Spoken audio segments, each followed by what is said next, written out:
मैंने देखा भैया जी कैन में आपका एक बार फिर स्वागत है। मैं हूं प्रतीक त्रिवेदी और आज की बातचीत शुरू करूं उससे पहले कोई बात कहना चाहता हूं। दरअसल मैं 5 सवाल आपसे आज आपके सामने रखूंगा।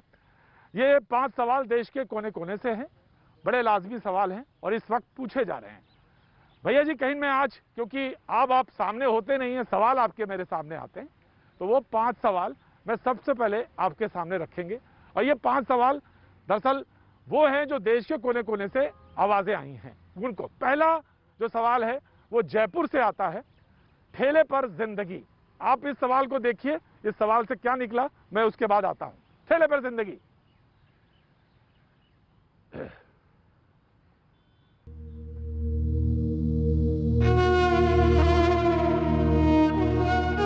जयपुर में सब्जी बेचने वाले ये परिवार अब यूपी में अपने घरों की तरफ लौट रहे हैं। 40 दिन इंतजार के बाद अब पेट की आग बेकाबू हो चुकी है और सब्र का पैमाना लबरेज। हम लोग खाने के लिए कोई राशन नहीं था, व्यवस्था नहीं थी। मकान मालिक किराया मांगता, कहाँ से देते? 4 पहियों पर यूं जिंदगी को ढोना आसान नहीं है। 2 दिन में 80 किलोमीटर का सफर ही पूरा हुआ है और अभी 300 किलोमीटर और चलना है। तो सवाल ये है कि जब ऐसे ही लोगों को उनके घर पहुंचने के लिए बसों और ट्रेनों को चलाया जा रहा है तो आखिर ये पैदल क्यों चल रहे हैं? तो सवाल ये है कि इन तक जानकारी नहीं पहुंची, इसका जिम्मेदार कौन है और इन्हें घर तक पहुंचाने की जिम्मेदारी किसकी है?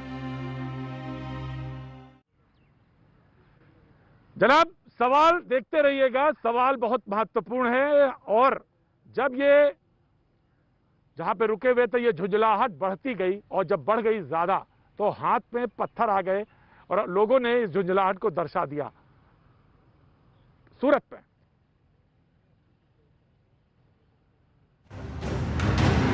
लॉकडाउन में एक साथ जाती इस भीड़ को देखिए।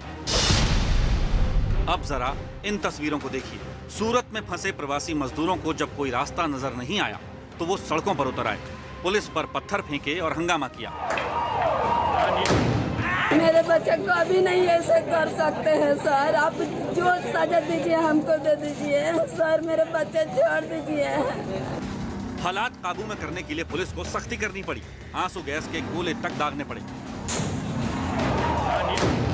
सवाल ये खड़ा होता है कि क्या इतनी भीड़ एक साथ अचानक बेकाबू हो जाती है या फिर अपना राजनीतिक हित साधने के लिए किसी ने इनको भड़काया?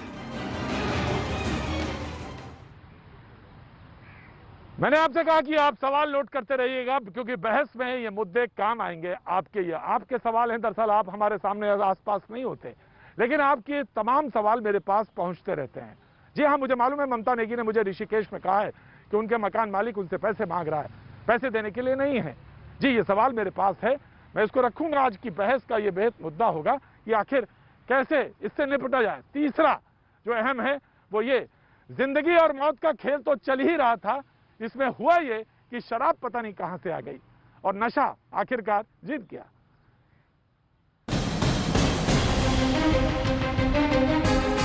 जैसे ही लॉकडाउन में कुछ ढील मिली, शराब के ठेकों पर लंबी लंबी कतारें लग गईं। दिल्ली के चंद्रनगर में बनी शराब की दुकान में इतनी भीड़ उमड़ी कि पुलिस को लाठियां बरसानी पड़ी। अगर समझ सकती अभी भी 20-25 दिन और रह जाती तो इतने माहौल ना बिगड़ते। अब कुछ व्यापारी संगठन ये कह रहे हैं कि उन्हें भी अपनी दुकानें खोलने की छूट मिलनी चाहिए। शराब की दुकानें देश के विभिन्न राज्यों में खुली हैं तो फिर व्यापारियों की दुकानों को भी सरकार को, राज्य सरकारों को खोल देना चाहिए। सवाल ये है कि क्या महामारी पर शराब भारी है? बात अगर राजस्व की है तो क्या शराब की दुकानों को खोलने का कोई बेहतर तरीका नहीं हो सकता? इधर लक्ष्मी नगर पे हाँ सवाल यही है शराब की दुकानें खोलने के बारे में, लेकिन इधर एक सवाल यह था कि अगर यहाँ दुकानें दिल्ली के बाहर की शराब की दुकानों के बाहर लाइन लगी थी तो वहाँ कांदीवली मुंबई में लाइन लगी थी, सर्टिफिकेट मिल रहा था उन वो मजदूर जो अपने जगह अपने गांव बिहार उत्तर प्रदेश जाना चाहते थे, सर्टिफिकेट दे रहे थे डॉक्टर, और कैसे लिया जा रहा था सर्टिफिकेट और कैसे काम आएगा ये सर्टिफिकेट। सवाल जरूर देखिएगा। और ये 40 सेकेंड। मुंबई के कांदीवली इलाके में डॉक्टर के क्लिनिक के बाहर ये लाइन प्रवासी मजदूरों की है जो अपने घर जाना चाहते हैं। बिना सर्टिफिकेट ये आगे का सफर तय नहीं कर सकते, लेकिन आरोप है कि यहाँ भी इन लोगों से पैसा वसूला जा रहा है। 25 आदमी का एक लिस्ट बनाने के लिए बोला है इनके ग्रुप के लिए।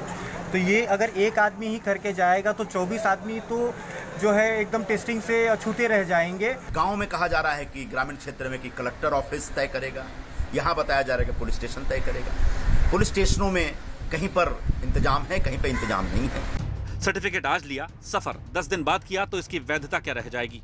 सबसे बड़ा सवाल, एक शख्स घर के सभी लोगों का सर्टिफिकेट बगैर जांच बनवाकर क्या डॉक्टर और पूरी व्यवस्था का मजाक नहीं उड़ा रहा?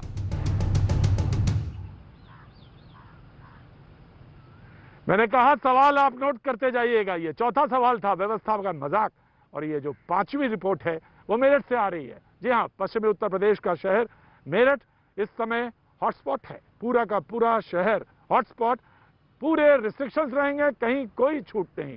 मेरठ से ये सवाल।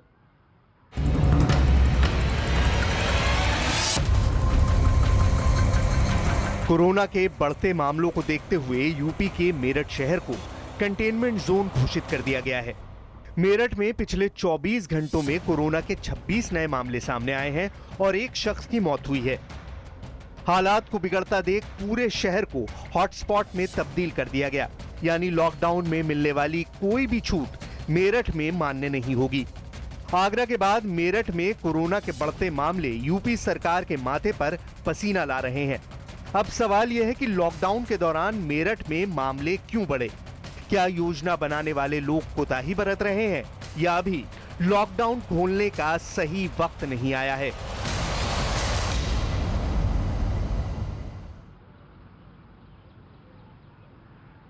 क्या लॉकडाउन खोलने का वक्त अभी नहीं आया है? यानी वो जो ढील दी जा रही, वो ढील देने का भी वक्त अभी नहीं आया। ये तमाम सवाल हैं। इन सवालों को लेकर हमारे साथ जो लोग मेहमान मौजूद हैं, उन मेहमानों से पहले मैं तारुफ कराऊंगा। अखिलेश प्रताप सिंह कांग्रेस का पक्ष रखने के लिए हमारे साथ मौजूद है, बहुत बहुत शुक्रिया। साजिया इल्मी हमारे साथ बीजेपी का पक्ष रखने के लिए मौजूद है, बहुत बहुत शुक्रिया। दानिश रिजवान साहब हम पार्टी बिहार से हमारे साथ मौजूद है, बहुत बहुत शुक्रिया। ए के वाजपेयी साहब हमारे साथ एलजेपी से मौजूद हैं, बहुत बहुत शुक्रिया ए के वाजपेयी जी। और अवधेश जी वरिष्ठ पत्रकार हमारे साथ मौजूद हैं। जी हम पार्टी से कुछ कहना चाहते हैं। दानिश रिजवान, ये 5 रिपोर्ट और आप कुछ कहना चाह रहे हो, उसके बाद मैं आता हूँ, बहस पे आता हूँ। दानिश रिजवान कुछ कहना चाहते हैं। जी दानिश जी। देखिए प्रतीक जी एक अहम सवाल था जो शायद आप उठाना भूल गए कि बहुत सारे नोडल ऑफिसर्स का सरकार के तरफ से नंबर जारी किया गया था और तमाम नोडल ऑफिसर्स के नंबर स्विच ऑफ हैं।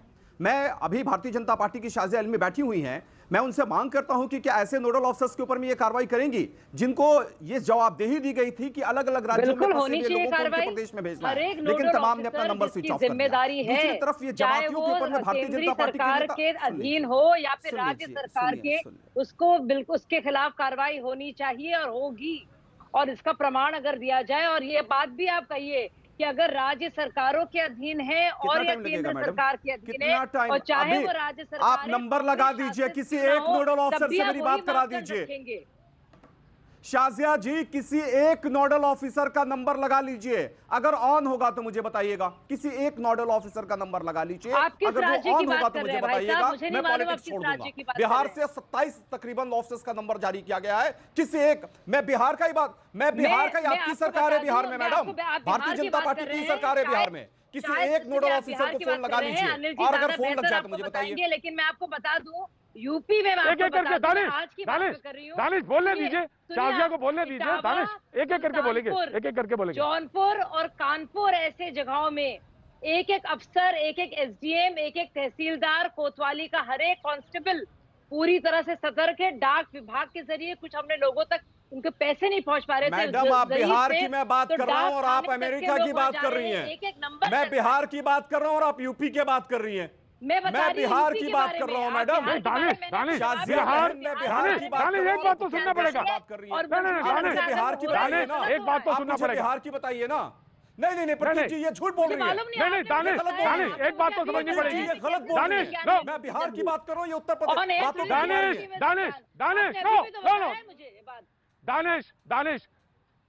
दानिश एक बात समझने को, मैंने डिबेट का एक ऑर्डर रखा है और मैं बहुत अच्छी बात, आप सवाल पूछा, आपने पहला हाथ उठाया, मैंने आपसे पूछ लिया, लेकिन सवाल आए उसका जवाब आना चाहिए। बिहार, वो कह रही है कानपुर में है, इटावा में है, लेकिन आपका बिहार से संबंधित सवाल आप जरूर पूछे। बिहार के बहुत 27 लाख लोग प्रवासी हैं, बाहर जाते हैं, लेकिन ये ध्यान रखें कि और भी लोग हैं, और भी स्टेट हैं, तो सवाल आए, अच्छी बात है।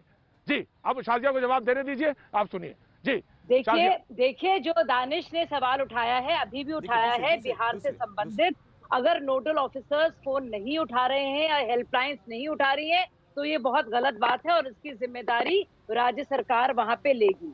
तो इसका सवाल का जवाब ये मुझसे पूछ रहे हैं, मुझे लगता है ये उनकी ये समझ नहीं रहे हैं कि राज्य सरकार की अपनी ताकतें हैं और हर वक्त अगर आप हर एक चीज के लिए जो गलत होती है किसी भी सरकार, राज्य सरकार के अधीन, अगर आपको लगता है कि आप मोदी जी पर उसको लेकर वार करते रहेंगे और प्रहार करते रहेंगे तो आपको लगता है कि वो वाजिब होगा, तो मैं आपको बता दूं कि राज्य सरकारें और उनके अधीन जो नौकरशाह हैं, सारे क्लासेस के जो अफसर हैं, बीडीओज हैं, तहसीलदार हैं, एसडीएम है, डीएम है, उनकी जवाबदेही है। शाजिया बहन, आप बीजेपी की प्रवक्ता हैं, मैं बीजेपी से सवाल पूछ रहा हूँ, आपकी हुकूमत है, ऐसी गलत काम करने वाली सरकार को क्यों समर्थन देकर बैठी हैं आप?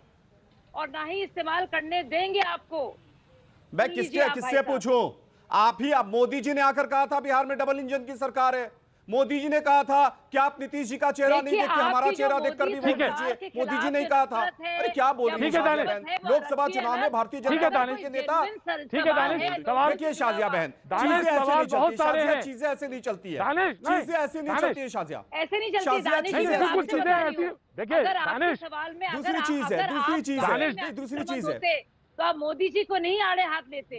दानिश एक बात सुनिए, दानिश पर सवाल उठाते, दानिश एक बात और समझिए, दानिश एक बात समझिए आप पहले। अपनी क्रेडिबिलिटी शाजिया में रोकना चाहूंगा आपको, शाजिया में रोकना चाहूंगा, बिहार में आपकी सरकार में रोकना चाहूंगा, माफी के साथ रोकना चाहूंगा, शाजिया में रोकना चाहूंगा। देखिए देश, नहीं दानिश, नहीं दानिश, ऐसे नहीं। देखिए दानिश, अगर चीजें ऐसे नहीं चलती हैं तो डिबेट में भी ऐसे चीजें नहीं चल पाएंगी। सवाल मुझे पूछने दीजिए, 5 सवाल प्रमुख हैं, सारे लोग जानते हैं, सारे लोगों ने देखा है, व्यवस्था से पूछे गए सवाल हैं, पूछे जाएंगे। मैं एक दूसरा सवाल रखता हूं, हमारे साथ कांग्रेस के प्रवक्ता मौजूद हैं। आज कांग्रेस के प्रवक्ता नेता मनीष तिवारी जी ने एक ट्वीट किया, उन्होंने कहा कि जब तमाम देशों में जब कोरोना वायरस का ग्राफ स्टेबल हो रहा था तब वहां से धीरे धीरे रिस्ट्रिक्शंस हटाए गए। यह सही वक्त नहीं है रिस्ट्रिक्शन हटाने का। कांग्रेस की तरफ से यह बात आ रही है कि अभी रिस्ट्रिक्शंस नहीं हटाए जाने चाहिए। कांग्रेस के प्रवक्ता शेख साहब, देखिए ये बात सही है कि मोदी जी सिर्फ भाषण के अलावा कुछ नहीं कर सकते हैं, प्रशासन नहीं चला सकते, क्योंकि जो भी कोरोना पे नॉर्म्स बनने हैं, जो नियमावली आनी है वो भारत के सरकार के द्वारा आनी है और उनको ये खुद नहीं समझ में आ रहा है कि हमें करना क्या है। आज लाखों करोड़ों लोग मजदूर जो हैं वो परेशान हैं, सड़कों पे हैं, आंसू गैस के गोले चल रहे हैं, लाठियां चल रही हैं और लोग, लाखों लोग तो सड़कों पे हैं। ये किसकी व्यवस्था के कारण है? ये कौन व्यवस्थापक है? मोदी जी हैं और कौन है? तो मैं कह दूं उन्होंने बीच में तथ्य हैं और ये प्रतीक जी, लाखों मजदूरों की बात कर रहे हैं। प्रतीक जी आप मेरी बात सुन है ये आपके, मैं नमस्कार करूं जहां मैं सुन रहा हूं, तथ्यों के साथ मैं अखिलेश जी सुन रहा हूं आपकी बात। बोलेगा तो मैं नमस्कार कर लूंगा अगर बीच में कोई बोलेगा तो, क्योंकि आपने जो व्यवस्था बनाई कैसे नमस्कार कर देंगे आप? नमस्कार कर ही नहीं सकते जब तक हमें आप कैसे नमस्कार कर देंगे? ये निंदा, हाँ व्यवस्था में रहेंगे सब। सीरियस कंसर्न इनको सुनना पड़ेगा। सत्ता में शाजिया सुनेंगे बात, इनको या तो देखिए सत्ता में जो बैठा है, यहाँ पे कोई सीरियल तो चल नहीं रहा है भाई साहब, ये तो न्यूज चैनल है ना, तो तथ्यों के आधार पर ये बात करेंगे। प्रतीक जी नमस्कार कर रहा हूँ मैं। शाजिया सुन लेते हैं। मैं इस तरह नहीं, कैसे नमस्कार कर रहे हैं? अभी तो आगाज हुआ है, नमस्कार एकदम नहीं। हाँ जी, अखिलेश जी सत्ता में बैठा व्यक्ति यदि सीरियस कंसर्न को नहीं सुनेगा और बीच में डिस्टर्ब करेगा तो ये जान लीजिए उसकी मानसिकता सबसे दूषित है। वो नहीं चाहता है कि लोगों को लाभ पहुंचे। हर कोई केंद्र की सरकार का, हर कोई केंद्र सरकार का समर्थन कर रहा है, लेकिन आज उहापोह क्यों है? आज उहापोह क्यों है? लोगों के 15 लाख देने की बात करते थे, 500 का टिकट नहीं दे पा रहे हैं लोग, रेलवे स्टेशनों पर लाठियां खा रहे हैं, लोग पैदल चल रहे हैं। लोगों आज अभी रोजाना हमारे शाजिया बोलिएगा, शाजिया बोलिएगा, मैं अब चुप ही रहूंगा, सुनूंगा बस। दोनों मैं चुप ही रहूंगा, शाजिया बोलिएगा, शाजिया बोलिएगा, बोलिएगा, I will give you chance, Shazia मैं चांस दूंगा आपको। और बहुत खतरनाक ये बातें हैं, इसलिए आप मुझे बोलने दीजिए। आप इसलिए मुझे मौका ना दीजिए कि मैं भाजपा की प्रवक्ता हूँ या रूलिंग पार्टी की हूँ। सबसे पहले तो मैं बता दूं कि अखिलेश जी ने जो कुछ कहा है उसमें से अखिलेश एक मिनट, शाजिया मैं आपको रोकना चाहूंगा, शाजिया जी मैं रोकना चाहूंगा। अखिलेश जी शाजिया को बोलने दीजिए 15 सेकंड के बाद 20 सेकंड में आपको देता हूं अखिलेश जी, इसका तुरंत बाद 20 सेकंड आपको दूंगा। शाजिया बोलिए 15 सेकंड। अच्छा मैं जल्दी अखिलेश भाई हमारी बात को आप सुनिए। अब केंद्रीय सरकार ने जो सर्कुलर जारी किया है और जिस तरह से राज्य सरकारों के साथ मिलजुल कर श्रमिक रेलवे जो ट्रेन की सर्विसेज का आयोजन किया गया है, 85% केंद्र सरकार यानी कि सेंट्रल रेलवेज ने उसका भुगतान किया है। 15% राज्य सरकारों को देना है और उनको उसका पैसा देना है, मजदूरों से नहीं वसूलना है। जो सर्कुलर जारी हुआ है वो सेंट्रल रेलवेज के थ्रू हुआ है और कि एक भी टिकट बेचा नहीं जाएगा। तो आपको आड़े हाथ देना चाहिए उद्धव ठाकरे सरकार को, और सोनिया मैडम को अगर बहुत फिक्र है तो उनसे कहिए उद्धव ठाकरे से रिजाइन करें। क्यों महाराष्ट्र में 15 सेकंड हुआ कि नहीं हुआ? से पैसे लिए गए। अखिलेश जी गांधी जो है आपने बोला अखिलेश जी का नंबर है, अब अखिलेश जी का नंबर है, शाजिया अब अखिलेश जी का नंबर है, इस्तीफा मांगे सोनिया गांधी, हम सोनिया गांधी के साथ चुप होने वाली महिला भाई। देखिए ठीक है अखिलेश जी का नंबर है। अखिलेश जी मैं आपको आश्वासन देता हूँ जब ब्रेक के बाद में आऊंगा सबसे पहले मैं आपसे शुरुआत करूंगा। ये हमेशा होता है, यही होता है, यही होता है। ब्रेक के बाद मैं आता हूँ आपके पास, 100% ब्रेक के बाद मैं आता हूँ आपके पास, ब्रेक के बाद मैं आप ही के पास आऊंगा। प्लीज थोड़ी सा टेलीविजन का ये चीजें हैं, मैं आता हूँ आपके पास, बट एक छोटे से ब्रेक के बाद मैं हाजिर होता हूँ।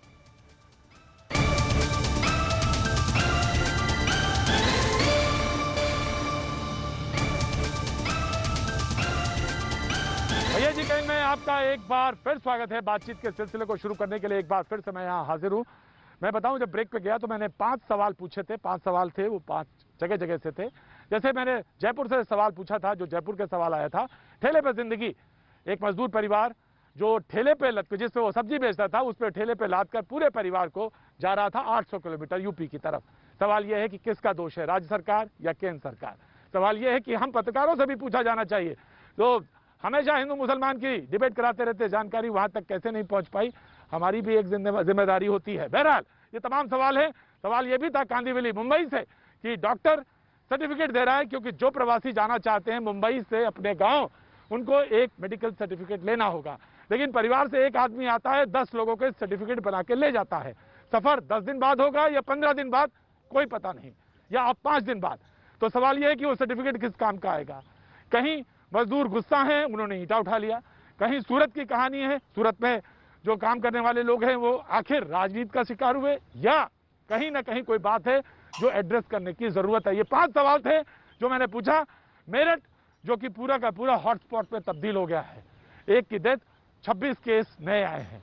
आगरा के बाद मेरठ जो है उत्तर प्रदेश के लिए जबरदस्त सिरदर्द बना हुआ है। आखिर कैसे निपटा जाए? सबसे पहले मैं कांग्रेस के प्रवक्ता अखिलेश प्रताप सिंह के पास जाना चाहता हूं, जो हमारे साथ मौजूद है डिबेट में। मैंने वादा किया था। सबसे पहले अखिलेश जी। जी अखिलेश जी। जी देखिए प्रतीक जी, बीजेपी का मतलब ये बड़ी झूठी पार्टी, सिर्फ झूठ बोलना है, चाहे लाल किला हो चाहे पार्लियामेंट हो, हर जगह से झूठ बोलना है।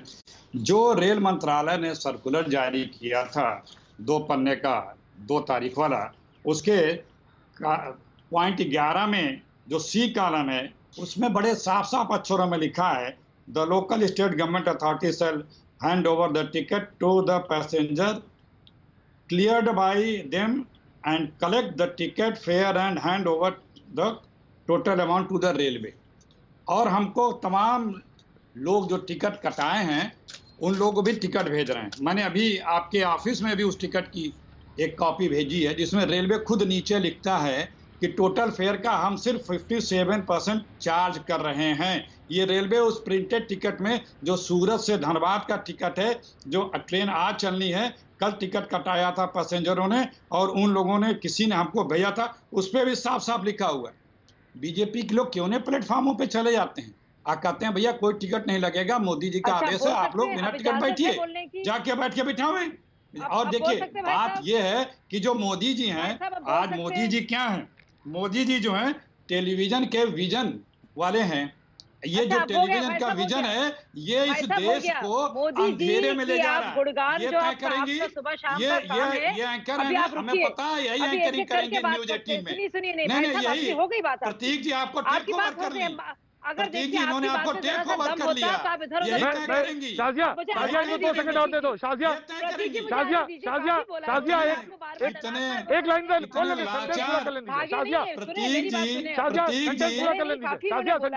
प्रतीक जी कितने सेंटेंस पूरा कर लीजिए जी। अखिलेश जी बोल लीजिए जल्दी। इन्हें चुप तो कराइए तब मैं बोलूं। मैं बड़बड़ नहीं बोलता, इनका भाषण सुनते रहिए। आप लोग प्रतीक जी आप कितने लाचार दिख रहे हैं, सरकारों को दी है, कितने लाचार है सत्ता पक्ष के प्रवक्ता पूरी रेल कितने लाचार टिकट का ये चैनल और ये हमारे प्रतीक जो कभी लाचार नहीं होते हैं, वो लाचार हैं, एकदम टेक ओवर कर लिया भाजपा इस चैनल को, बोले जा रहा है। भाई मेरे चुप हो जाओ, आप की बात को बोल नहीं रहे, लेकिन बता रही हूँ किस तरह से आप जलेबी बना रहे हैं और सच अभी नहीं बोल रहे। मेरे न्यूज 18 के व्यूअर्स ये देखिए किस तरह से बीजेपी के प्रवक्ता ने न्यूज 18 को टेक ओवर कर लिया। जाइए भाई साहब, प्रतीक देखिए मैं कैसे जिनको भी टेक ओवर कर लिया, जो कि जिनकी शुमार एक ऐसे पत्रकारों में होती है जो निष्पक्ष बात करते हैं, ये तय करेंगे कि बहुत हो गया मैं बात करूंगी, ये तय करने लगी हैं। और हमारे चैनल के एंकर बेचारे मैं क्लैरिफिकेशन ले लूंगा। शाजिया मैं क्लैरिफिकेशन लूंगा। आपको इनको रोकना पड़ेगा। शाजिया बिल्कुल आपको बोलने दिया जाएगा। शाजिया में बिल्कुल बोलने दिया जाएगा। ये जो है देखिए प्रतीक जी, पूरा मौका मिलेगा। प्रतीक जी 1 घंटे का कार्यक्रम इनको दे दिया करिए, बुला करके भाषण दे दिया करें। 10 सेकंड या 20 सेकंड का जो मौका टेलीविजन का चला जाएगा तो फिर डिबेट का क्या फायदा, और सवाल कैसे पूरे होंगे, सवाल कैसे किसके लेंगे हम, बताइए। जितना बोल रहा है तो बोल ही चुकी, आधे घंटे तो वही बोल रहे हैं, और कौन बोल रहा है। अखिलेश जी बहुत विनम्रता के साथ। अखिलेश जी शाजिया इसमें 2 प्रवक्ता ऐसे हैं, वाजपेयी जी और अवधेश कुमार नहीं बोले। मेरा सेंटेंस तो पूरा होने दो। शाजिया प्लीज शाजिया सेंटेंस पूरा होने दो, अगर शाजिया तो मैं पूरा करूं। आपने ज्यादा शाजिया अगर ये चुप हो शाजिया तो मैं सवाल पूछूंगा आपसे। शाजिया मैं सवाल पूछ रहा हूँ, अखिलेश जी का सवाल मैं सीधा पूछ रहा हूँ। शाजिया मैं आपसे पूछ लेता हूँ, आप परेशान मत होइए। सवाल ये है कि ट्रेन का टिकट आप 20 सेकंड देती मैं चली मैं अपना सेंटेंस पूरा कर लूं। नहीं शाजिया सुनिए, मेरी बात सुन लीजिए। शाजिया बात तो सुन लीजिए। शाजिया अखिलेश जी ऐसे तो डिबेट नहीं होगी। जितना अखिलेश जी प्लीज उतने सेकंड में अपनी बात करूंगा। आप सेंटेंस शाजिया सेकंड मुझे देंगे उतना ही सेकंड बोलिए। बोलूंगा। ठंडे होने की बात ही नहीं है, मुझे देखिए मौका तो ये मिले खामोश हो तो मैं बोलूं, आप मुझे 30 ये सेकंड पहले देना चाह रहे हैं। ये खामोश हो तो मैं बोलूं तब बोलूंगा। क्योंकि आपको डरा धमका रहे हैं, आप मुझे 2 ही सेकंड दें। मैं आ रहा हूँ, वाजपेयी जी आ रहा हूँ, मैं आ रहा हूँ, अवधेश जी मैं आ रहा हूँ। ये आपको सुनेंगे तो पहले शाजिया सुन लेते हैं एक बार। तो आप ये रूठने शाजिया सुन लेते हैं पहले, आपको 10 सेकंड देते हैं।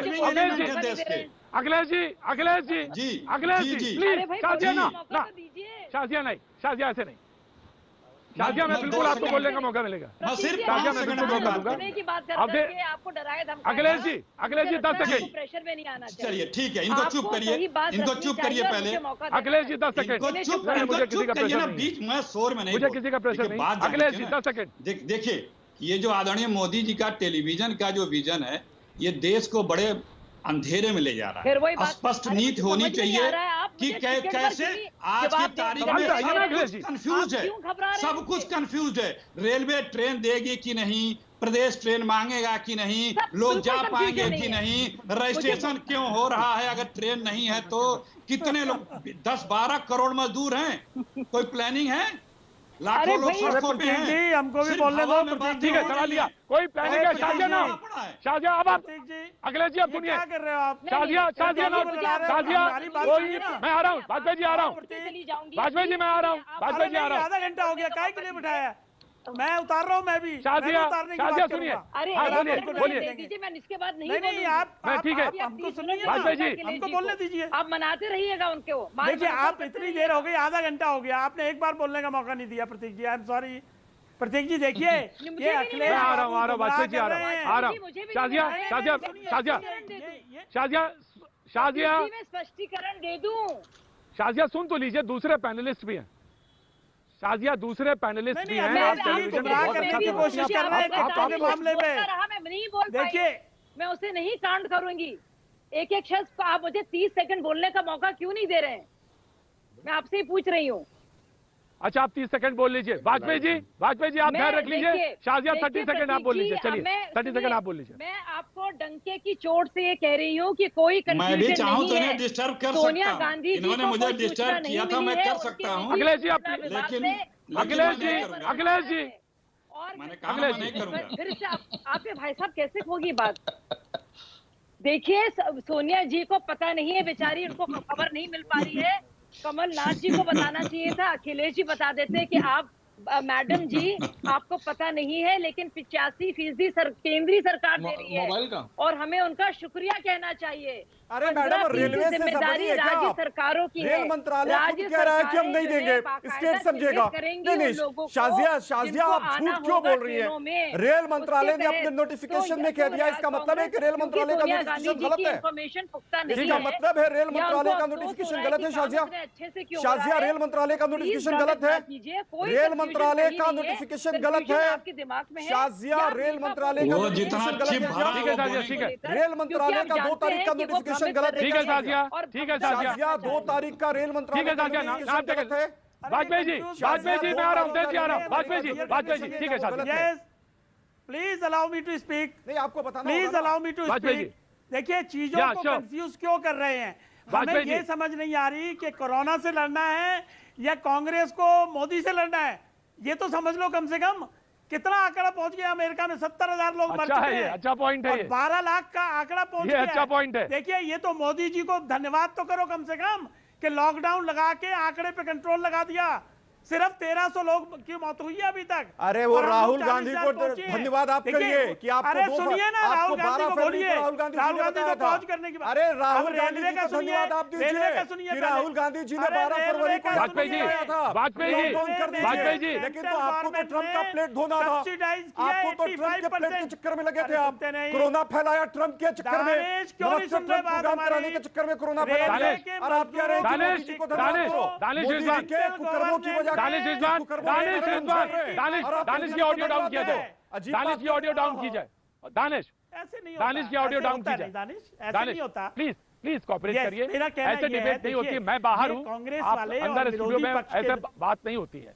प्लीज प्लीज बात सुनने की कोशिश करिए। देखिए ऐसा है कि आप एलजेपी की कोई ये बात अपनी पॉइंट रेलवे चलाने की जो स्पेशल फिर आप बहस में आएंगे ना। अवधेश जी को भी बोलना है जी। वो स्पेशल ट्रेन चलाने के लिए बाकायदा मुख्यमंत्रियों ने अपील की थी, प्रधानमंत्री जी ने उसको कंसीडर करके चलाया और उसमें स्कीम ये बनी कि 85% सेंट्रल गवर्नमेंट रेलवे को सब्सिडाइज करेगा और 15% जो किराया है वो राज्य की सरकार देगी। अब इसमें कहाँ कंफ्यूजन है? हुआ क्या कि राज्य के मुख्यमंत्री जो कांग्रेस के राज्य हैं उन्होंने मजदूरों से किराया लेना शुरू कर दिया। रेलवे तो कोई टिकट बेच नहीं रही, राज्य सरकार क्यों उनसे मजदूर साथियों से पैसे ले रही है? ये एक्सपोज हो रहे हैं। और सोनिया गांधी का एक बात बताइए, जब FIR करा लीजिए किसी चैनल पे तब तो फौरन सबको इंस्ट्रक्शन दे दी, और जब ये इस बात पे इंस्ट्रक्शन क्यों नहीं दी कि आप लोग 15% दीजिए? अखिलेश जी मैं आ रहा हूँ। देखिए ये मैं आ रहा हूँ, अखिलेश आ रहा हूँ, अखिलेश जी आ रहा हूँ। मेरा बड़ा सीधा साधा निवेदन है, अखिलेश जी आ रहा हूँ। कांग्रेस को ये पॉलिसी छोड़नी होगी। 1-2 महीने के लिए ये छोड़ दीजिए विरोध करना। आप सेतु ऐप को विरोध करेंगे, आप कोरोना के लॉकडाउन को विरोध करेंगे, लॉकडाउन उठाएंगे तो भी विरोध करेंगे। अरे भाई ये सेल्फ, हमको अपने आप को बचाना है, नहीं तो मर जाएंगे सबके सब। राजनीति Akhilesh ji, Akhilesh ji now you respond. Akhilesh ji मैं अवधेश जी आता हूँ आपके पास। अखिलेश जी, लेकिन आप अखिलेश जी को बोलने दीजिए। जाते हो, अखिलेश जी, कंफ्यूज क्यों करोगे चीजों को? कंफ्यूज क्यों करोगे? अखिलेश जी को बोलने दीजिए, अखिलेश जी को। मैं तो बड़ी सिंपल सी बात है जी। वाजपेयी जी आपके सिंपल सी बात पे मैं बता रहा हूं, आप जो ज्ञान दे रहे हैं, फिर क्यास क्यों मचा है हिंदुस्तान में? सड़कों पर लोग क्यों हैं? रोज कोरोना के लोग ज्यादा बढ़ क्यों रहे हैं? क्या स्ट्रेटेजी है? करोड़ों मजदूर कैसे अपने घर पहुंचेंगे? प्लीज प्लीज रुकिए अखिलेश भाई, आप अगर अखिलेश भाई ये दारू बिचवाएंगे, ये दारू बिचवाने वाले लोग हैं, दारू बिचवाने वाले सुन लीजिए बात पे, दारू बिचवाने वाले जो वाजपेयी जी सुन लीजिए, वाजपेयी जी प्लीज प्लीज वाजपेयी जी एक मिनट। कोई मोदी जी का विरोध आप समझ रहे हैं, ये आप ही लोगों का अहंकार है। हम कंसर्न उठा रहे हैं। मजदूर सड़कों पे लाठी पैदल क्यों चल रहा है? रेलवे स्टेशनों पे शहरों पर लाठी क्यों खा रहा है? भूखे क्यों मर रहा है? ये कंसर्न है। इस कंसर्न को आज 40 दिन होने जा रहे हैं, मीट आउट नहीं कर पा रहे हैं आदरणीय मोदी जी। सुनिए प्लीज, सुनिए। अरे धीरे वाजपेयी जी जवाब दीजिए, गुणगान वाजपेयी जी जवाब दीजिए, वाजपेयी जी आप जवाब दीजिए। ठेले पे परिवार लद के क्यों जा रहा है? ठेले पे परिवार लद के क्यों जा रहा है? जवाब दीजिए वाजपेयी जी, जवाब दीजिए। आखिर किसकी जिम्मेदारी है? कौन इन्फॉर्मेशन देगा? कौन नोडल ऑफिसर है? जवाब देने पड़ेंगे ना। जब राज्य सरकारों की सीमा से कोई बाहर जाता है तो राज्य सरकार की जिम्मेवारी है कि उनको रोकेगा और उनको खाना देगा। देखिए सेंट्रल गवर्नमेंट अभी तक 530 लाख टन अनाज दे चुकी है राज्य सरकारों को। राज्य सरकार ने खाना पहुंचाना है। देखिए चीजों को समझने दीजिए, जनता को भी समझने दीजिए। आप राज्य सरकारों को एग्जीक्यूट करना है चीजों को। केंद्र सरकार ने ओवरऑल गाइडलाइंस बनानी है, ओवरऑल इंस्ट्रक्शंस देनी है, लेकिन राज्य सरकार अगर इस तरह से करेगी। ठीक है अखिलेश जी, ठीक है, मैंने जवाब दिया। अखिलेश जी जवाब दिया मैंने। वाजपेयी जी, अवधेश जी को साइन, अवधेश जी सवाल ये है कि हमने 5 रिपोर्टें दिखाई, 5 सवाल पूछे। सवाल ये है कि मेरठ जैसा शहर जो कि पूरा हॉटस्पॉट पे तब्दील हो गया। सवाल यह है कि एक बार आगरा है, उसके बाद मेरठ का नंबर है। एक ऐसे शहर है, दूसरे शहर है कि जिंदगी जो है ठेले पे लाद के लोग ले जा रहे हैं। आखिर जिम्मेदारी nodal officer, information rail train चलेंगी, कहां से चलेंगी, कौन इंफॉर्मेशन देगा, ये किसकी जिम्मेदारी? ये सवाल व्यवस्था से जुड़े हैं। एक डॉक्टर पूरे परिवार को सर्टिफिकेट दे रहा है, सफर कब करना है ये पता नहीं है। तो ये सवाल बड़े हैं, इनको एड्रेस करने की जरूरत है इस समय। अवधेश जी देखिए प्रतीक जी, जो 5 सवाल आपने उठाए हैं, ये 5 और उसकी जो तस्वीरें दिखाई हैं वो इतनी दर्दनाक हैं कि किसी भी संवेदनशील और विवेकशील व्यक्ति का हृदय दहल जाएगा। आप देखिए कि अब सवाल यह है कि जो पहला सवाल आपका था, जो आपने दिखाया कि ट्रेनें और बसें हो रही हैं लेकिन लोगों को मालूम नहीं है, अभी भी वो ठेले पर जा रहे हैं। सवाल तो यह है कि उसको मालूम कराने की जिम्मेवारी किसकी थी? मेरठ में मामले बढ़ रहे हैं, क्या लॉकडाउन हो रही है? सफिशिएंट है क्या? कितनी हो रही है? क्या? अरे भाई अखिलेश जी आप अब कहां बीच में बोलते हैं? हमारे दिल्ली प्रदेश के मुख्यमंत्री ने कहा कि भैया हमारे यहाँ तो अब कर नहीं आ रहा है, कैसे चलेगी सरकार, तो हमको तो कोरोना के साथ ही चलना पड़ेगा और शराब की दुकानें खुल गई, उसकी क्या हालत हुई आप देखिए। और जो एक सवाल आपका था वो किराया से जुड़ा हुआ था। प्रधानमंत्री ने, राज्यों के मुख्यमंत्री ने कहा कि कृपया ऐसे लोगों से किराया न मांगे जो अभी देने की स्थिति में नहीं है। कई राज्य सरकारों ने घोषणा की कि हम किराया दे देंगे, कई जगह उत्तर प्रदेश सरकार ने नियम बना दिया, बावजूद ये मांगे जा रहे हैं।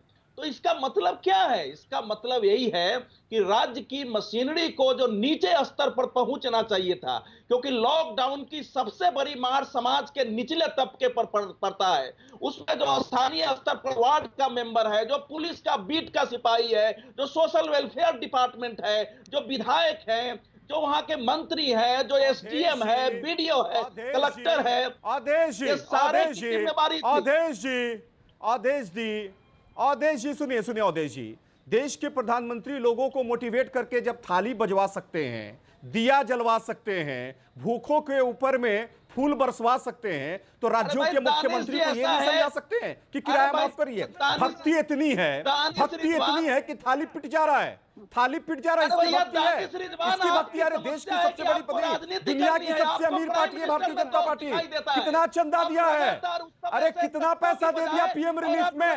दुनिया की सवाल तो पूछ लिया ना जनता पार्टी, दानिश सवाल पूछा ना, जवाब देने दो। बड़ी पार्टी ने कितना रुपया दिया है, ये सवाल पूछिए। दानिश जवाब देने दो, दानिश जवाब देने दो। अरे दारू की दुकान को बेतरतीब खुलवा दिया आपने। दानिश इजमान को राजनीति करनी है, आप राजनीति करो, हम लोग भी जानते हैं इस समय जो कमियां हैं मैं उस पर बात कर रहा हूं।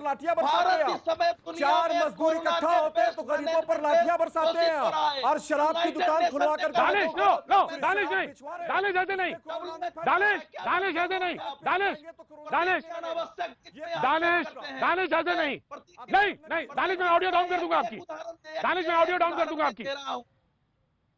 प्रतीक जी, जब कोटा से छात्रों ने कहा कि हमको जाना है, मैं पूछता हूं क्या राज्य सरकार की जिम्मेवारी नहीं थी कि उन छात्रों के बीच उनके अधिकारी पहुंचे, उनकी काउंसलिंग करे, उनके साथ बातचीत करे, उनकी कठिनाइयों को दूर करे? ये जिम्मेवारी हर जगह लागू होती है। अगर ये जिम्मेवारी नहीं होगी तो ये लॉकडाउन जो है इसी ढंग से समस्या बनती रहेगी। आज इतने लोग इसलिए निकल रहे हैं कि केंद्र की बात कर रहे हैं कि सरकारों ने, स्थानीय प्रशासन ने वो जिम्मेवारी निभाई। शाजिया एक लाइन और बोल रहा हूं, लेकिन शाजिया को आने दीजिए डिबेट में। शाजिया सवाल ये बोलने दीजिए, बीच में नहीं बोलेंगे कोई। शाजिया जी, आपको अवधेश जी आ रहा हूं मैं, शाजिया को बोलने दीजिए। शाजिया सवाल ये है, तमाम सारे विपक्ष सवाल पूछ रहा है, अब सवाल ये है कि रेलवे को लेकर क्लैरिफिकेशन है 85 और 15% का। अब मजदूर को कहीं कहां कंफ्यूजन में राजनीति है, सूरत में कहां राजनीति है, कैसे ये चीज क्लियर करनी चाहिए डिबेट में, मुझे ऐसा लगता है। और हाजिया आप इसको क्लियर प्रतीक जी, बिल्कुल आप सही कह रहे हैं। हम सब लोग का फर्ज है कि निचले सतह तक जो है सही सूचना जाए, लेकिन जब कांग्रेस अध्यक्ष इस तरह से या तो जानबूझ के झूठ बोलती हैं या उनके पास, बेचारी के पास इंफॉर्मेशन नहीं पहुंचती है कि राज्य सरकारों का ये फर्ज है और उनका ये दायित्व है और उनकी जिम्मेदारी है कि बिना पैसे लिए हुए मजदूरों को भेजना है, क्योंकि मुख्यमंत्रियों की अपील से हुआ है, तो यह सियासत हो जाती है और खालिस और बहुत ही ओछी राजनीति हो जाती है। जब वो कहती है कि कांग्रेस पार्टी के जो है पैसे इनके देगी, ये जानते हुए कि कांग्रेस पार्टी को नहीं देना है। वो केंद्र सरकार दे चुकी है 85% और 15% देना है, राज्य सरकारों को भुगतान करना है।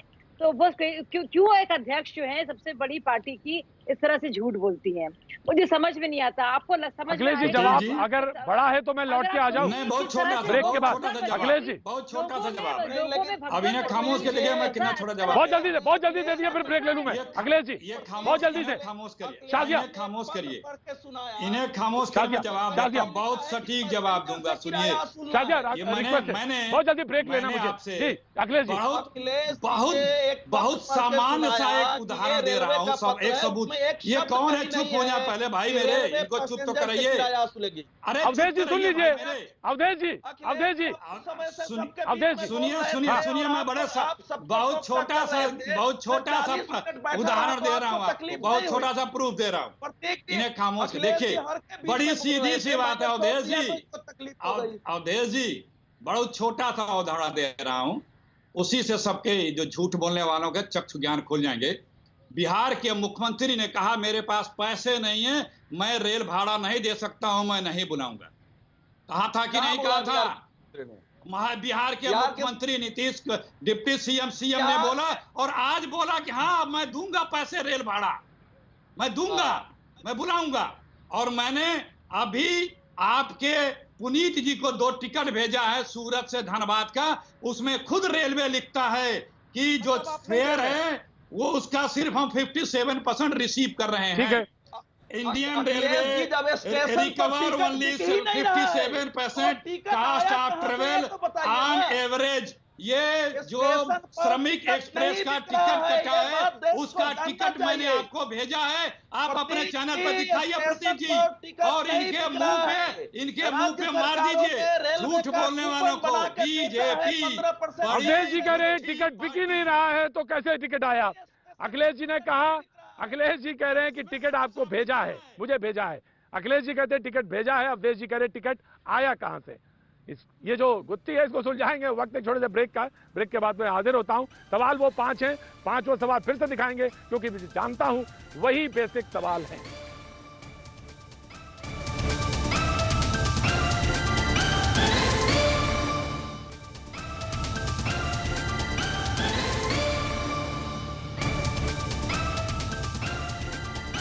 भैया जी कहीं में आपका एक बार फिर स्वागत है। बातचीत के सिलसिले को आगे बढ़ा रहे हैं, लेकिन अब आपको एक बार बता दें, जहां से डिबेट मैंने शुरू की थी वो 5 बेसिक पॉइंट जो इस वक्त पूछे जा रहे हैं। पहला सवाल जयपुर से, ये सवाल जिसको देखते हैं पहले जयपुर से।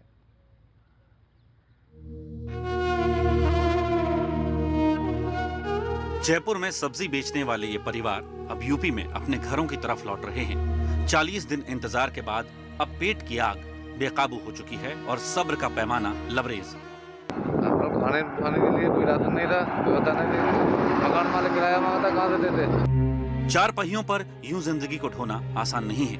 2 दिन में 80 किलोमीटर का सफर ही पूरा हुआ है और अभी 300 किलोमीटर और चलना है। तो सवाल यह है कि जब ऐसे ही लोगों को उनके घर पहुंचने के लिए बसों और ट्रेनों को चलाया जा रहा है तो आखिर ये पैदल क्यों चल रहे हैं? तो सवाल यह है कि इन तक जानकारी नहीं पहुंची, इसका जिम्मेदार कौन है और इन्हें घर तक पहुंचाने की जिम्मेदारी किसकी है?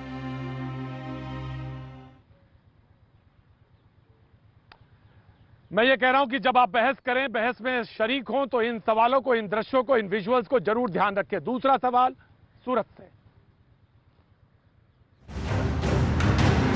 लॉकडाउन में एक साथ जाती इस भीड़ को देखिए। अब जरा इन तस्वीरों को देखिए। सूरत में फंसे प्रवासी मजदूरों को जब कोई रास्ता नजर नहीं आया तो वो सड़कों पर उतर आए, पुलिस पर पत्थर फेंके और हंगामा किया। मेरे बच्चे को अभी नहीं ऐसे कर सकते हैं सर, आप जो सजा दीजिए हमको दे दीजिए सर, मेरे बच्चे छोड़ दीजिए। हालात काबू में करने के लिए पुलिस को सख्ती करनी पड़ी, आंसू गैस के गोले तक दागने पड़े। सवाल ये खड़ा होता है कि क्या इतनी भीड़ एक साथ अचानक बेकाबू हो जाती है या फिर अपना राजनीतिक हित साधने के लिए किसी ने इनको भड़काया? सवाल यह है कि अचानक इतनी भीड़ कैसे आ गई। तीसरा सवाल जो है वो दिल्ली की एक दुकान, शराब की दुकान से है कि आखिर ये जो लाइन लगी है जिसे आप देख रहे हैं ये नशे के लिए है। जैसे ही लॉकडाउन में कुछ ढील मिली, शराब के ठेकों पर लंबी लंबी कतारें लग गईं। दिल्ली के चंद्रनगर में बनी शराब की दुकान में इतनी भीड़ उमड़ी कि पुलिस को लाठियां बरसानी पड़ी। अगर समझ सकती अभी भी 20-25 दिन और रह जाती तो इतने माहौल ना बिगड़ते। अब कुछ व्यापारी संगठन ये कह रहे हैं कि उन्हें भी अपनी दुकानें खोलने की छूट मिलनी चाहिए। शराब की दुकानें देश के विभिन्न राज्यों में खुली हैं, तो फिर व्यापारियों की दुकानों को भी सरकार को, राज्य सरकारों को खोल देना चाहिए। सवाल ये है कि क्या महामारी पर शराब भारी है? बात अगर राजस्व की है तो क्या शराब की दुकानों को खोलने का कोई बेहतर तरीका नहीं हो सकता? चौथा सवाल कांदिवली मुंबई से। ये जो लाइन अब आप देखेंगे ये कोई शराब के लिए दुकान के बाहर खड़ी हुई लाइन नहीं है, ये डॉक्टर मेडिकल सर्टिफिकेट दे रहे हैं क्योंकि इन्हें बिहार, यूपी, अपने गांव की तरफ जाना है। मेडिकल सर्टिफिकेट जरूरी है। सवाल इसी दृश्य में। मुंबई के कांदिवली इलाके में डॉक्टर के क्लिनिक के बाहर ये लाइन प्रवासी मजदूरों की है जो अपने घर जाना चाहते हैं। बिना सर्टिफिकेट ये आगे का सफर तय नहीं कर सकते, लेकिन आरोप है कि यहाँ भी इन लोगों से पैसा वसूला जा रहा है। 25 आदमी का एक लिस्ट बनाने के लिए बोला है इनके ग्रुप के लिए, तो ये अगर एक आदमी ही करके जाएगा तो 24 आदमी तो जो है एकदम टेस्टिंग से अछूते रह जाएंगे। गाँव में कहा जा रहा है कि ग्रामीण क्षेत्र में कि कलेक्टर ऑफिस तय करेगा, यहाँ बताया जा रहा है कि पुलिस स्टेशन तय करेगा। पुलिस स्टेशनों में कहीं पर इंतजाम है, कहीं पर इंतजाम नहीं है। सर्टिफिकेट आज लिया, सफर 10 दिन बाद किया तो इसकी वैधता क्या रह जाएगी? सबसे बड़ा सवाल, एक शख्स घर के सभी लोगों का सर्टिफिकेट बगैर जांच बनवाकर क्या डॉक्टर और पूरी व्यवस्था का मजाक नहीं उड़ा रहा? और पांचवा सवाल मेरठ से, उत्तर प्रदेश के मेरठ से, जो कि पूरा शहर जो है हॉटस्पॉट बना हुआ है। क्या लॉकडाउन में ढील देने का वक्त आया या अभी नहीं? पांचवा सवाल मेरठ से।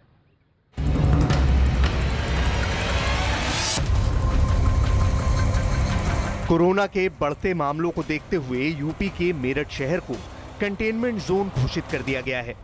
मेरठ में पिछले 24 घंटों में कोरोना के 26 नए मामले सामने आए हैं और एक शख्स की मौत हुई है। हालात को बिगड़ता देख पूरे शहर को हॉटस्पॉट में तब्दील कर दिया गया, यानी लॉकडाउन में मिलने वाली कोई भी छूट मेरठ में मान्य नहीं होगी।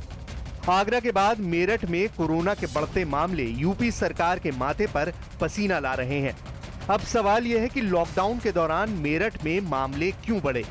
क्या योजना बनाने वाले लोग कोताही बरत रहे हैं या अभी लॉकडाउन खोलने का सही वक्त नहीं आया है?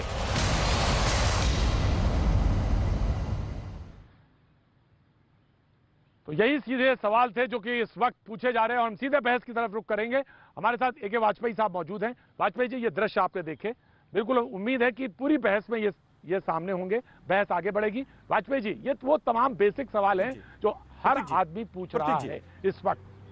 जी वाजपेयी जी, मैं आ रहा हूं, दानिश आ रहा हूं, पहले वाजपेयी जी को जवाब देने दो। मैं आ रहा हूं दानिश, आपको I will come to you. Danish एक करके। वाजपेयी जी, प्रतीक जी, ये समस्या किसी ने बुलाई नहीं है, ये प्रकृति की दी हुई समस्या है, आसमानी आफत है और इसमें समस्या मौत से आनी शुरू हुई है और ये भी समस्या मजदूरों को, किसानों को, अमीरों को, गरीबों को, मिडिल क्लास को, सबको समस्या है। देखिए, सरकार मुस्तैदी से काम कर रही है, आपको मानना पड़ेगा साहब, कोई से इस बात को मानिए और ये भी मानिए कि विपक्ष जो है ये राजनीति कर रहे हैं, हर चीज में गुमराह करना चाहते हैं, चाहे वो सेतु ऐप की बात है, चाहे वो रेलवे की बात है, चाहे वो कोरोना वायरस की बात है। सोनिया गांधी कह देती है कि बीजेपी जो है नफरत का वायरस फैला रही है। कोई मौका छोड़ रहे हैं क्या गरीबों के लिए? नहीं, मान लिया, कोई मौका ये छोड़ रहे हैं क्या राजनीति करने का? मान लिया, सजेशन दीजिए। कल आसमान से आपने रोटियां बरसाई थी, मान लिया। बड़ा अफसोस होता है, मान लिया भाई, मान लिया। बड़ा अफसोस होता है, आप दानिश बहुत भाई अफसोस होता क्या है, करते हैं आप? बहुत अफसोस होता है। यकीन मानिए, मैं दानिश मैं आपको बताता हूँ आज, दानिश मैं आपको बताता हूँ। दानिश एक मिनट डिबेट में मैं रोकना चाहूंगा। दानिश बोलने दीजिए, दिनेश, दानिश मैं आपको 1 मिनट रोकना चाहूंगा। 1 minute Danish, I will give you chance. 10 second बोलने, मैं दूंगा, पर दानिश 1 मिनट रुकिए। नहीं दानिश 1 मिनट रुकिए। मालूम है, जब ये आज पैकेज बनाए जा रहे थे, जो प्रोड्यूसर हैं जो इस पैकेज को बना रहे थे, राजेश, वो कहने लगे कि सर ये दृश्य देख के आपको क्या लगता है? आपको लगता नहीं कि किन हालातों में ये लोग गुजर रहे हैं, किन हालातों में हम सब हैं? तो ऐसे में क्या राजनीति करना वाजिब है? दानिश, कम से कम सुन तो सकते हैं, सुन के जवाब तो दे सकते हैं, प्रतीक जी कम से कम हाथ तो उठा सकते हैं, कम से कम उस मजदूर को, वो जो ऋषिकेश में बैठी है ममता नेगी, जिसने मुझे अभी व्हाट्सएप किया, उसके पास पैसे नहीं है मकान मालिक को देने के लिए 5,000 रुपए, उसका हस्बैंड बाहर ठेला लगाता है। अब ये सवाल है, मैं चाहूंगा 1 बाय 1 आप लोग सवाल उठाएं, कहीं ना कहीं 100 सवालों के जवाब ना आए, कम से कम किसी एक का ही जवाब आ जाए, जनता मुतमईन हो जाएगी, खुश हो जाएगी। Danish now you. जी प्रतीक जी एक चीज है, प्रतीक जी, डिबेट आपने जो शुरू किया था और मैंने शुरुआती वक्त में भी जो सवाल उठे थे, तो बड़ी शाजिया इल्मी बहन बड़ी चीख के कह रही थी कि योगी जी ने वो कर दिया, ये कर दिया, लेकिन जयपुर के इस विजुअल ने बता दिया कि योगी जी क्या कर रहे हैं। और दूसरा एक चीज मैं और आपको बता दूं कि आपने जो 5वां सवाल उठाया था कि महाराष्ट्र में एक डॉक्टर ने बेतरतीब ढंग से जो सर्टिफिकेट बांटना शुरू किया है, सरकार ने उन पर कार्रवाई कर दी है, उनसे पूछा गया है। मैं धन्यवाद देता हूं आपको। क्यों ठेले से कैसे निकल गए, कैसे शहर करो? मैं आ रहा हूं, मैं राजस्थान सरकार की जिम्मेदारी नहीं थी, आप राजनीति करने से बाहर ही नहीं आएंगे। क्या यूपी, क्या राजस्थान? मैं बड़े सवाल उठाता हूं, छोटा सवाल। ऐसे सर सुनिए ना, मैंने आज ही संज्ञान लिया है, यूपी क्या? अरे आपने तो देखिए ना, जो मजदूर हैं वो उत्तर प्रदेश के हैं। शाजिया बहन, आपकी गाड़ियां, योगी जी बहुत काम कर रहे हैं, ठेले से जाना पड़ रहा है। शाजिया बहन, उत्तर प्रदेश के मजदूर हैं, वो ठेले से जाना पड़ रहा है पूरे परिवार को लेकर, ठेले से जाना पड़ रहा है। यूपी के मजदूर थे, योगी जी बहुत काम कर रहे हैं, मान लिया। मजदूरों को बुला लीजिए, मजदूरों को बुलवा लीजिए। सूरत की सड़कों पर मजदूर रो रहे हैं, सूरत की सड़कों पर मजदूर रो रहे हैं। दानिश जी, सूरत को मजदूरों ने बनाया है। दानिश जी, मुझे उम्मीद है दानिश, मुझे उम्मीद है आंसू पोंछने नहीं जाएंगे, लेकिन थोड़ी शाइस्तगी के साथ बात कर लेंगे। मुझे उम्मीद है कोई आंसू पोंछने नहीं जाएगा उनके, लेकिन शाइस्तगी से यहाँ से बात कर लेंगे। अखिलेश जी, मैं उम्मीद करता हूँ सवालों के जवाब आएंगे। जी प्रतीक जी, अभी प्लीज दानिश जी खामोश हो जाए जरा। दानिश जी जरा बोलने दें। दानिश जी मैं जरा बोल लूं। प्रतीक जी, अगर अभी यहाँ बताया गया कि केंद्र की सरकार बड़ा अच्छा काम कर रही है, अगर ये अच्छा है तो फिर इस अच्छे को हम प्रणाम करते हैं। अभी बताया गया कि ये बाहर से आया है, एकदम सही कहा, बाहर से आया है। बाहर से आया तो लाया कौन? जब राहुल गांधी बता रहे थे कि रोको बाहर से आने वालों को, जहाजों को रोको, उनकी चेकिंग करो, तब तो नमस्ते ट्रंप किया जा रहा था। 1.5 महीने बाद जाके राहुल जी की सारी बातें मानोगे, लेकिन जब ठोकर खा के गिरते हो उम्मीद है कि तबलीगी जमात नहीं आएगी यहाँ पे। सुनिए, तबलीगी जमात नहीं आएगी, उम्मीद करता हूँ। आप लोग बिना आप लोगों के लाए काम नहीं चलेगा ना। चलिए तीसरी बात, जो रेल का फेयर का है, एर्नाकुलम से ट्रेन चली है 2 दिन पहले, 5 ट्रेनें, 2 उड़ीसा के, 3 बिहार की। खुद रेल मंत्रालय बताता है कि 32,40,000 रुपए उनसे जो है फेयर वसूला गया। मैंने पुनीत जी के मोबाइल पे भेजा है 2 टिकट कल कटाया था लोगों ने सूरत से, जिसमें 57% टिकट का फेयर रेलवे खुद एक्सेप्ट कर रही है कि हम 57% फेयर चार्ज कर रहे हैं। वो मैंने आपको दिया। ये बोला जा रहा है चैनल पर। अखिलेश जी एक सवाल सीधा पूछिए आप चाहिए। अखिलेश जी एक सीधा सवाल पूछिए। अखिलेश जी एक सीधा सवाल पूछिए। शाजिया झूठी बोलते रहे। शाजिया सीधा सवाल अखिलेश जी पूछ रहे हैं, क्या मजदूर को पैसे देने पड़ेंगे जब वो ट्रेन में बैठेगा? अखिलेश जी का सीधा सवाल है, सीधा जवाब दीजिए। अरे सुनिए पैसे देने पड़ेंगे, चाहे वो मुंबई से बैठे, नासिक से बैठे, जयपुर से बैठे, लखनऊ से बैठे, जवाब दीजिए। प्रतीक जी मजदूरों की फिक्र है। प्रतीक जी मैं बोलूं कि खामोश रहूं? बैठे लोग मुझे सवाल का बोलिए भाई, आप लोग बोलिए। अगर वो जताते हैं उनको मजदूरों की चिंता है, तो सवाल का जवाब मैं आखिरी बार दे दूं, पूरे की पूरी जिम्मेदारी के साथ एक भी पैसा किसी भी मजदूर को नहीं देना है। प्रतीक जी सुना, दिखा क्यों नहीं दे रहे टिकट? वो जो है प्रतीक जी, मैंने आपको टिकट भेजा, आप दिखा क्यों नहीं दे रहे? आ रहा हूं मैं आपके पास। वो टिकट दिखा दीजिए ना। टिकट लेनी पड़ेगी। अखिलेश जी आ रहा हूं, टिकट दिखा दीजिए ना। उड़ा रही हूँ मैं आ रहा हूँ अखिलेश जी। इसको क्लैरिफाई मैं कर आज ही देता दिन नहीं है सिर्फ। हूँ। साजिया जी मैं क्लैरिफाई कर देता हूँ। शाजिया ठीक है, शाजिया आपका जवाब मिला कि कोई पैसा नहीं दे रहा। लेकिन अखिलेश जी ने कहा, अखिलेश जी मैं आपको आश्वासन दे रहा हूँ, अखिलेश जी मैं आपको आश्वासन दे रहा हूँ कि अगर कहीं पैसा दिया गया और अगर किसी ने पैसा दिया तो वो टिकट भी रहेंगे, वो सबूत भी रहेगा, वो ये डिबेट भी रहेगी, ये डिबेट भी रहेगी। अरे प्रतीक जी एक जी शाजिया ठीक है शाजिया बोल रही है शाजिया ही तो बोले, और कौन बोल रहा है? वाजपेयी जी वो शाजिया ही तो बोल रहे हैं, और कौन बोल रहा है? वाजपेयी जी एक सेकंड क्लैरिफाई कर देता हूँ। हाँ जी रेलवे से टिकट खरीदी जाएगी, लेकिन वो टिकट जो है वो मजदूर नहीं खरीदेगा, वो टिकट राज्य सरकारें खरीदेंगी। देखिए राज्य सरकार के पास तैयार होती है और उसके हिसाब से धीरे-धीरे पलट रहे हैं। नहीं पलट रहे, बिल्कुल सही कह रहे हैं। अरे गलत कर रहे हो अखिलेश जी। अखिलेश जी हाथ जोड़ के निवेदन है, मत गुमराह करिए, मत गुमराह करिए, प्लीज मत गुमराह करिए। राज्य सरकारों को देना है 15%, 85% सेंट्रल गवर्नमेंट दे चुकी है। रेलवे कोई किसी को इंडिविजुअल टिकट नहीं बेच रहा है। बोलिए नहीं माफ करिए, आप दानिश का सवाल है, दानिश बोलना चाह रहा है। बीजेपी के लोग, बीजेपी के लोग गरीबों का मजाक उड़ा रहे हैं। एक बीजेपी के लोग गरीबों का मजाक उड़ा रहे हैं, गरीबों का मजाक उड़ा रहे हैं। पीएम केयर फंड में अखिलेश जी शाजिया वाजपेयी जी प्लीज पैसे की अखिलेश जी शाजिया वाजपेयी जी दानिश किट में धांधली कर ले, जो पीएम केयर फंड की जांच न करावे, जो बिलो स्टैंडर्ड किट सप्लाई करवावे, जो हर तरह की घोटाले महामारी में कर दे, जो मजदूरों से पैसे वसूल ले, रेल मंत्रालय ने जो के लोग जारी किया ट्रेनों को गरीबों के खिलाफ मजाक उड़ा, गरीबों के खिलाफ मजाक उड़ा। शाजिया बहन 2 मई को जो नोटिफिकेशन रेल मंत्रालय ने जारी किया कि हम टिकट के पैसे वसूलेंगे, वरिष्ठ कांग्रेस नेता है। अखिलेश जी बीच में आप मान्यताएं बनाएंगे, आप मान्यताएं बनाएंगे। दानिश जी दलीलों की रेल मंत्रालय मैं दानिश जी अवधेश जी मैं माफी चाहता हूं कि मैं माफी चाहता हूं आपसे कि आपका नंबर, आप कह रहे थे मेरा नंबर ही नहीं आ रहा। मैं चाहता हूं कि डिबेट पे अच्छे से हो, सलीके से हो, इसलिए मैंने बहुत सिस्टमेटिक ऑर्डर में सवाल भी रखे। उम्मीद करता हूं कल फिर से बातचीत होगी, कल आप शरीक हो जाइएगा। मैं ये बात कहना चाह रहा था कि भैया जी कहीं में मैंने उन 5 सवालों को रखा जो आज के पूछे जाने वाले सबसे ज्यादा सवाल हैं। कल मैं वो कोई 5 सवाल लेके आऊंगा जो आप रखना चाहते हैं। कोशिश ये है कि आपके सवाल मेरे तक पहुंचे, नंबर के जरिए, टेलीफोन के जरिए। हम चाहते हैं कि आपका ज्यादा से ज्यादा संपर्क हमारे साथ बने। लेकिन आज अभी बस सिर्फ इतना, आर पार की तैयारी, कल फिर होगी मुलाकात, बने रहिए हमारे साथ।